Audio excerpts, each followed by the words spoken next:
Satyabhama Institute of Science and Technology, Chennai. Satyabhama Institute of Science and Technology, Chennai.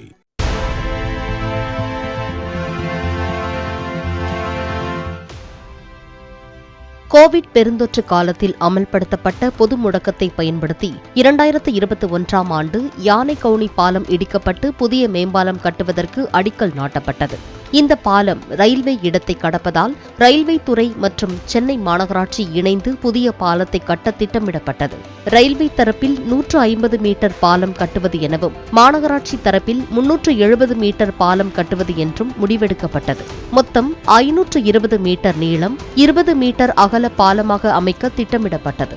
இதற்காக மாநகராட்சி 30.78 கோடி நிதியும் railway 40 கோடி நிதியும் ஒதுக்கின. திட்டமிடப்பட்டு 6 ஆண்டுகளுக்கு பிறகு தற்போது பாலத்தின் ஒரு பகுதி கட்டி முடிக்கப்பட்டுள்ளது.